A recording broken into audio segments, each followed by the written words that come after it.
Another week, another weird and wonderful episode of Shiboyugi. Hey everyone, today we'll be talking about episode 9 of Shiboyugi, and as always, it is a very, very interesting episode, and it should be a lot of fun to talk about.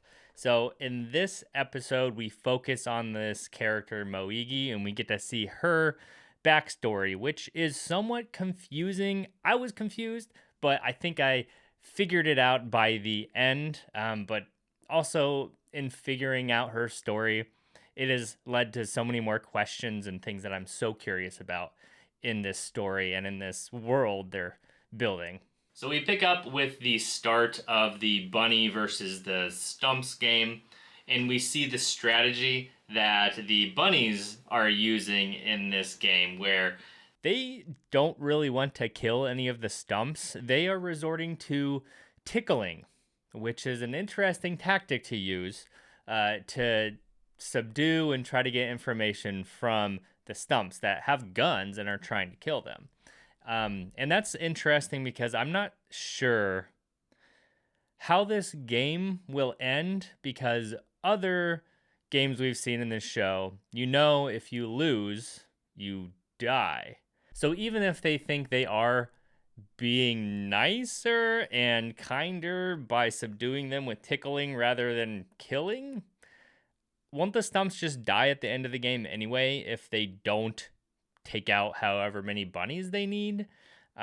Or is it more just, okay, I don't want the blood on my hands of killing this stump, so I'm just going to tickle them and then let the game kill them? I don't know. That part I didn't really understand.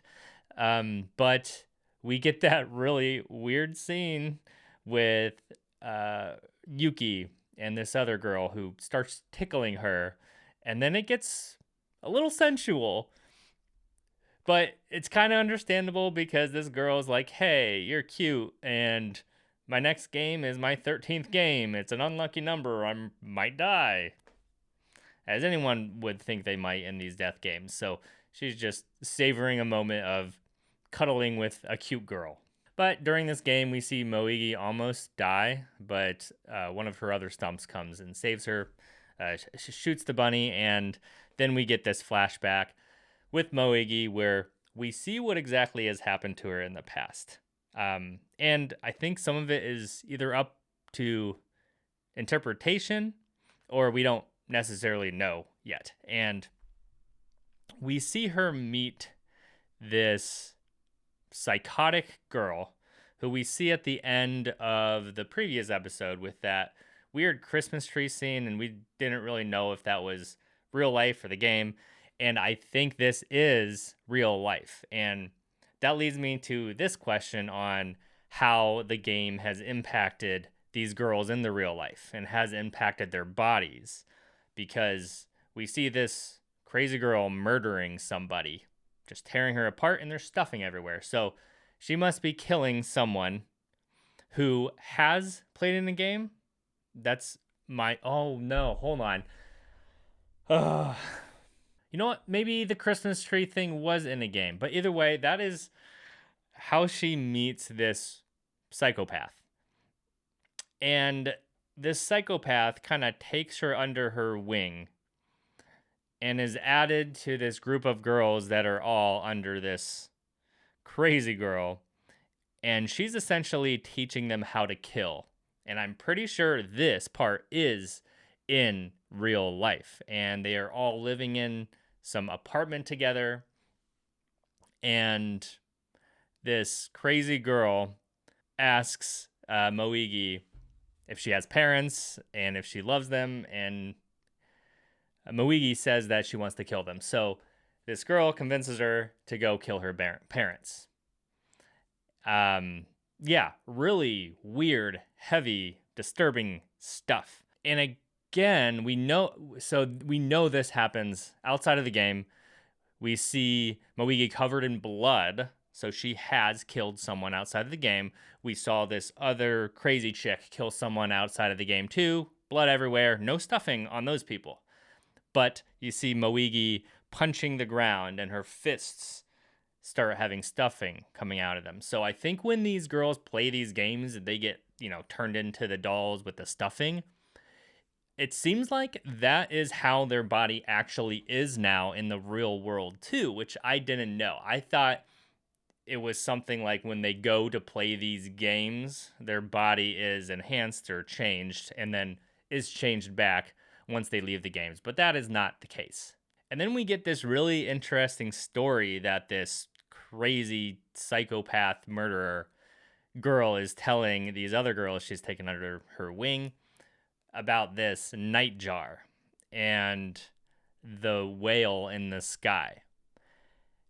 And I'm not smart enough to understand this, but the gist of it is this nightjar flying into the sun, wanting to burn out bright, essentially. And I think this is telling us that Moigi has found her son. She was the nightjar, and her son is this crazy girl that is going to make her burn out bright. So getting this backstory, this makes sense why Moigi is so intense and so aggressive towards her teammates because of this learning experience she had with this psycho. And I think she regrets it. But at the end of the episode, we get back into this bunny versus stump game.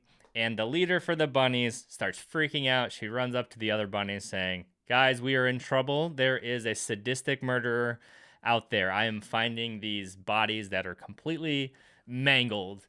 And then that is confirmation that this psychopath murderer that was training up Moigi is in this game. And Moigi is freaked out too. Again, I think she is kind of regretting her actions in the past and she's scared. So, really interesting episode here. Please let me know in the comments below what you thought of this episode. There are a lot of things to kind of pick through and figure out, but I think I'm on the right track. But another thing. So I've been talking about the numbers you see that pop up on the screen every once in a while that are ascending to a higher number. And when they are, or I think this is a big clue confirming that they are outside of the game in those scenes with Moigi and this girl who's training her to kill. You see the number ticking up, but then the denominator number is just the dashes. So I think that means they are outside of the game. And in that case, it looked like this is like a kill count, maybe.